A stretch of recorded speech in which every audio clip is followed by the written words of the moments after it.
Hey man, this is Norm Silverage. I got up early this morning to watch the Starfleet latest Academy episode, seventh episode. I wish I would have had my sleep back. Just telling you. I'm like, there was some hope after last week's episode. In my mind, I guess they fooled me a little bit. So this episode to me is a mess. There's shortcut. The writers have taken shortcuts through this. This teen romance stuff, okay, I kind of get it because you have 19-ish, 20, 21, 22-year-old cadets being together. I kind of get it, but the way this is being played in this, that is more important than the Academy stuff. I'm sorry. And then there's some secrets that come out. Once again, shortcuts in writing. And then the no rules stuff, the no discipline, the lack of command, follow through, and structure, and understanding. It's totally not here. I guess Kurtzman is going to say, and company is going to say, oh, well, this is a lesson that they learned that this is going to be in place, that you have to understand command stuff. But, dude, shortcuts. I mean, hell, I'm hearing they spent a lot of money on these frickin' each episode, 20 million or something. And then you go use some sets we've seen in other episodes of Discovery in that. And man, I'm going to point this one out to you when we're there. This one looks like the Guardian. Carl, the Guardian is forever the Arch. Come on, guys. We got to do better than this. And, back to this teen romance stuff. 90210. Like I said, I do understand. They're together. Things are, when you work together, play together, you're going to have romance, but it's like high schoolish. It's be more mature, and it's not. Let's get better. Let's really get into let's talk about Star Trek. Let's talk about optimism. Let's talk about exploration of yourself. Go from there. This is so disappointing to me. So, I give my rating scale. Adam's the highest, Led's the lowest. Basically, consider these 1 through 7. I give it a 10, which is like a 2 out of 7. Delivery in this thing is bad in almost every single phase. The writing to me, I despise. And, the only people that really kind of care about are, I think, are people that really want to care about Star Trek. And maybe those are trying to explore Star Trek, but this is not showing us Star Trek. Come on. This is so hurting. There is one good thing they did in this episode. I'm going to tell you that. There's one good thing. I love the emblem that's on Caleb's shirts and that kind of thing. I think that emblem is kind of cool. That was my highlight of this freaking episode. Oh, man. I know. It sounds like I'm whining, but after last week, I thought we were going to have so much more. So much more.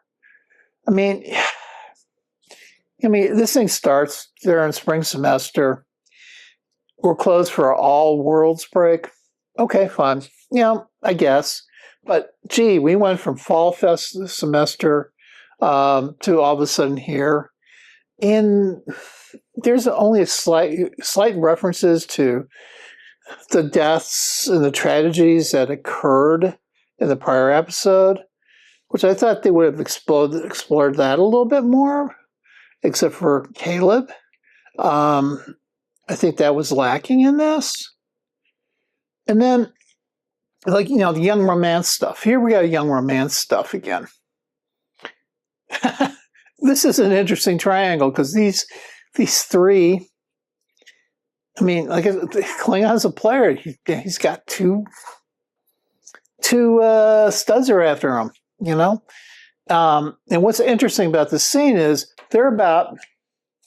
we're seeing in the background all these cadets being transported on the planet, and I think off-world through a beam-out device, which to me is kind of a shortcut thing because I figured there's no way a beam-out device is going to go to another moon or planet from where they are. I think there's going to have to be some sort of ancillary thing.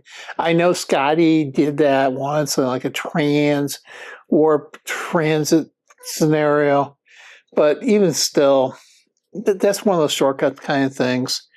You know, like I said, hey kids, you have fun. And our favorite Klingon is going to be going with Kyle to Tropical Island, I guess. And he's going to see his parents, supposedly, but that kind of got derailed. He gets abducted. And this is the weird thing. Okay, this is one of the shortcut things I'm talking about. See that thing? That thing's a wormhole. One, these guys abducted him. How did they get there? Did they just, we're going to create a wormhole from this other planet over here? And we know exactly the point to put that to? That's one of the shortcuts in freaking writing I really despise. And then, you know, he sees his friend get abducted and goes, okay, Sarkon, I'm going to try saving this guy. Okay, so he goes through this portal that's still open, and it's a wormhole, and comes out the other side. So I'm not going to get into that moment, but then this is where the only callback really of materially to the prior episode. Tamara got hurt badly in this whole scenario, and Caleb is struggling to let his emotions come through, and Genesis is saying, hey, you need to communicate with her, blah, blah, blah. And for a moment there, I'm going, no, we don't need another one. We know Caleb getting interested in her. Thankfully, that's not what the case is. But she's trying to play him to get him to do something. And what we don't see right at this point in time, I'm not showing you, is that she's been put up for pre-command school, which is in addition to, it's like an advanced placement thing, in addition to the normal classes. And, she doesn't want to accept that off of her dad being an admiral in that necessarily. Plus, she kind of forged some things on her references, and she eventually tries to play Caleb to get her to sit on the command chair and the captain's chair so she can steal a key to get to this information. And of course, that backfires. It's like, okay. So Kirk in the Kobayashi Maru, he cheated to get around things, but I don't think Kirk ever cheated his way to get in. But this girl has demonstrated she's got command capabilities, and I guess Kurtzman's going to say, hey, well, this is a lesson thing that happens. And this is where they're talking about Tamara and relationship, blah, blah, blah. And, this is where we're talking about they want to get on the bridge. And, of course, they get caught on the bridge. And, they got to give her credit. Deep as shit. So that's kind of cool. Now, they go out back to the other planet where it turns out Durham is betrothed to this royalty family daughter, and that family, because of health reasons, is advocating, and they're going to make her that, but she's got to get married. And this is like, here's the shortcut stuff. By the way, doesn't that look like Guardians? Doesn't that look like Carl, Guardian Forever? That arch a little bit back there in the background? 20 million, you're going to... I don't know. I don't get it. So he gets pissed at Darren over a couple things. And he goes, well, your vision was to be part of Starfleet. Blah, blah, blah. Da, da, da, okay, whatever. It's just talking. It's not engaging the audience. This is just so freaking weak. And so they get married. But she listened to the Klingon making a speech and goes, well, hey, you haven't told me everything. You really want to be in Starfleet. You don't want to be here, so abdicate. Well, it was funny. Earlier, she goes, when her parents had to abdicate, it was because of health reasons, they had to abdicate. No, so all of a sudden, she can stay? When the other parent, this is shortcut writing again, guys. I don't understand it. And then, of course, they get, after I think Ren sees these guys doing whatever they were doing in the command journal, like trying to get stated key.